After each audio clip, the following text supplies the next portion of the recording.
would be transferred to the master's heirs, to his children, to whoever is there. An Eved Kanani may be assigned any type of work and may be physically disciplined.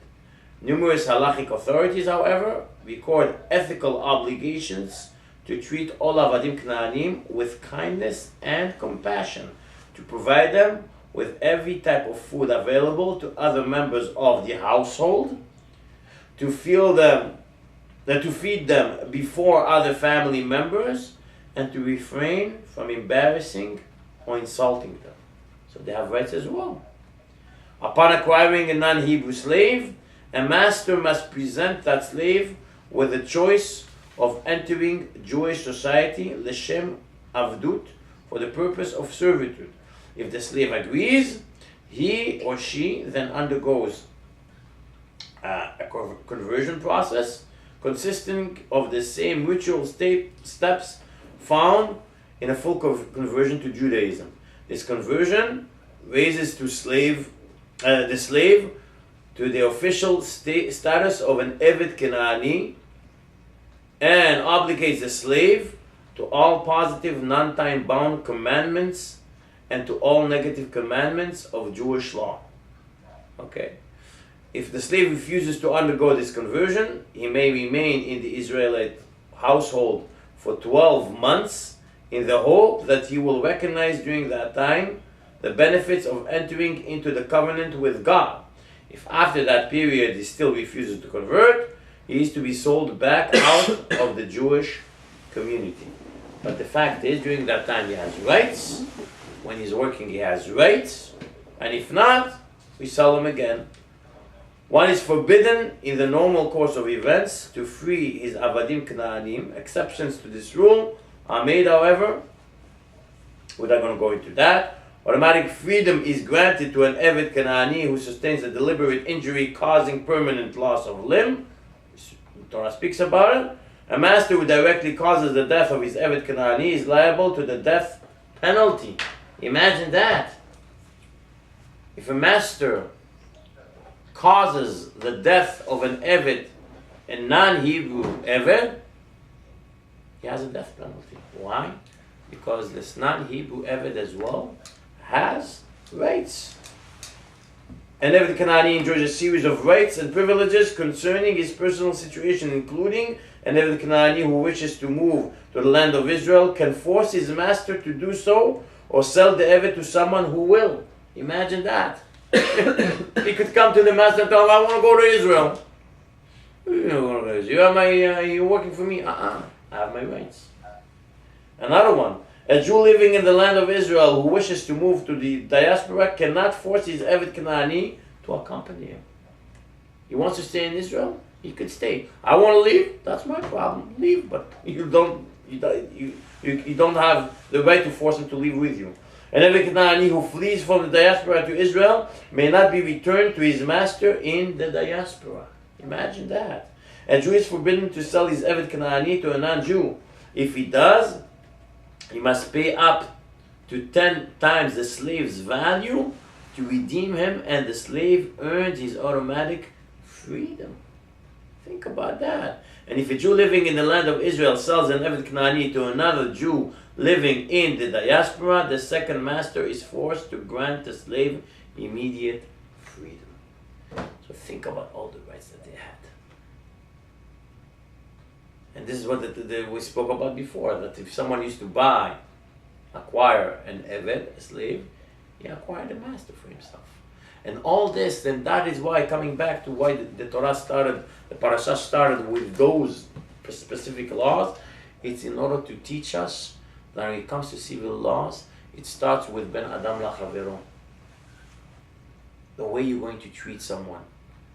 And even if he's not as fortunate as you are, because unfortunately society today, you look at it, it's all over the place. The rich and famous.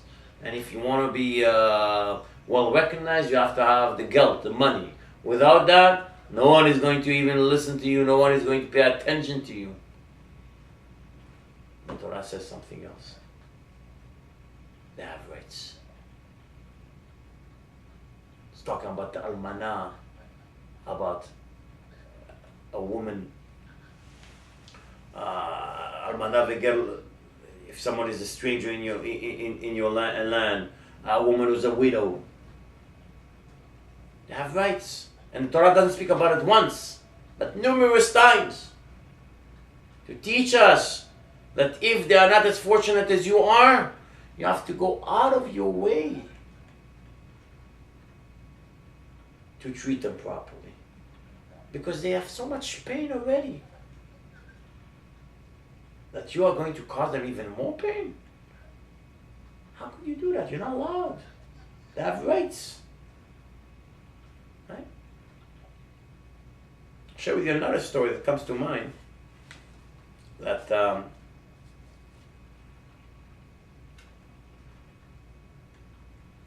they say about the Chafetz Chaim. Chafetz Chaim, at his time, the Jews were recruited to the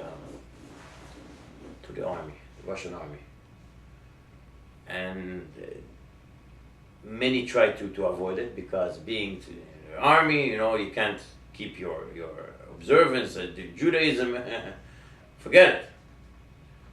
There was one case that the Chafetz Chaim heard about. A certain butcher in a certain town,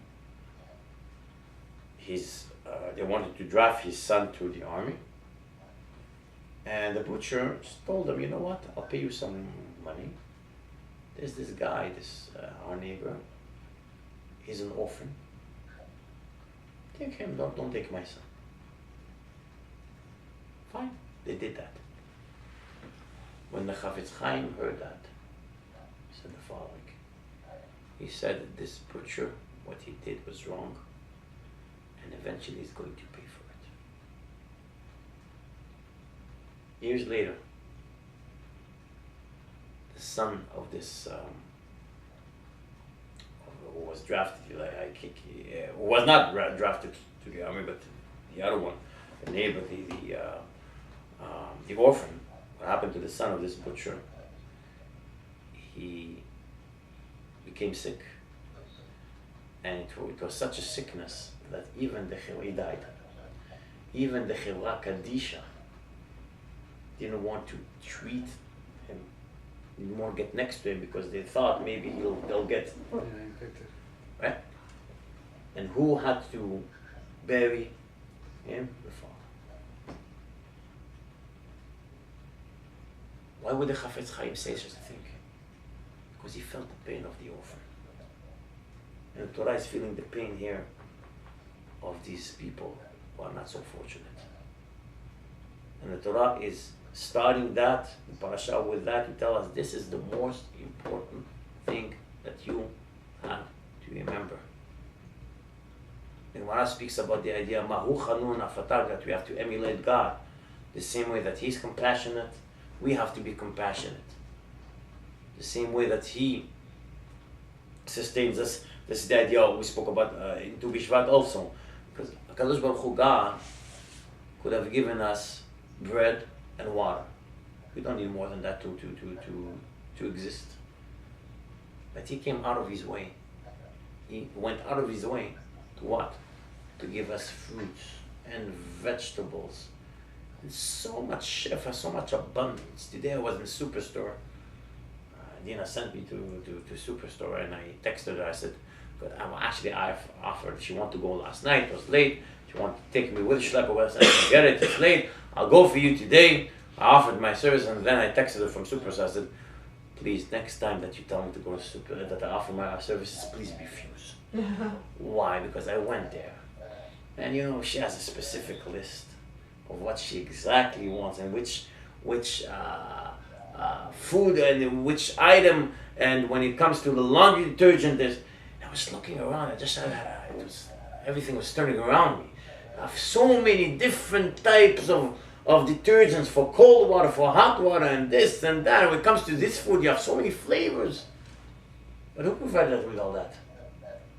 HaKadosh Baruch Hu, God. Why? Why? Because we have to learn from God that the same way that He went out of His way and He gave us so much abundance, He wanted to teach us that we have to go out of our way and give whatever someone else is in need this is the most important thing. And especially when it comes to someone who is not as fortunate as we are.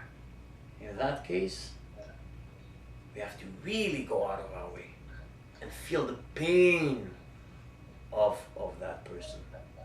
Shall we hear one more story? Beautiful story about Chacham Ovadia. As we spoke about before, Chacham Ovadia was a brilliant man when it came to many different complex halachot, but he was known to be matir agunot, to always find a way of trying to permit a woman that either didn't know if her husband disappeared and she wasn't sure if he was alive or dead. So in one case, there was a case that he had where I think it was Yom Kippur, where a lot of soldiers died and they didn't know, they didn't have any trace about these soldiers. And what he did is he stayed up late that one night in order to permit this woman who was in Aguna. And next morning, he was supposed to tell her to come to the Beit Din and to tell her the Psak Din, which is she's permitted to get married with another man.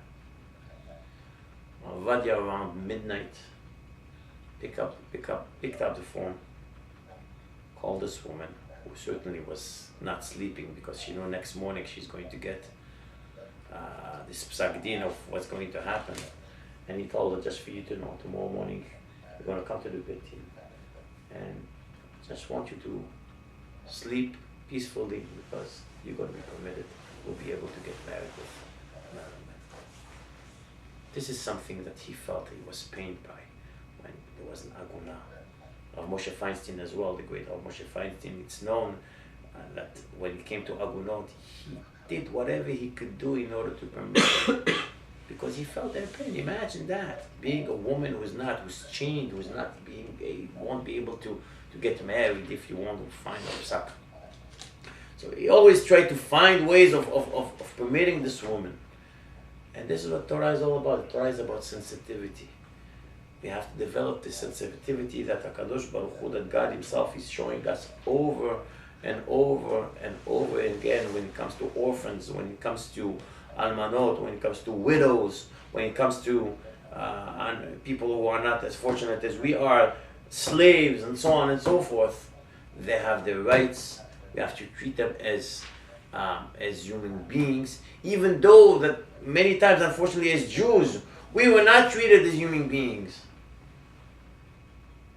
In some cases, the animals were treated better than we were.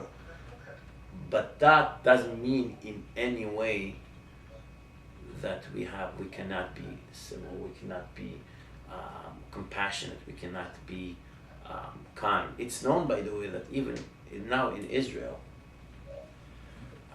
many cases where they are treating civilians from Syria in Israeli hospitals. Why? Because that's what the Jew is all about. That's what we do. That's what we do.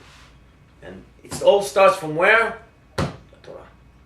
It all starts from this Parashat Mishpatim, where the first law is giving us this idea of rights, of kindness, of sensitivity, of treating someone else with dignity and with respect. Wish all of you לילה טוב. בבקשה. ביי. ביי.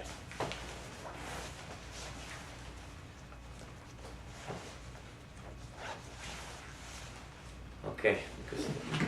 I'm going to give you my number to give to Robin.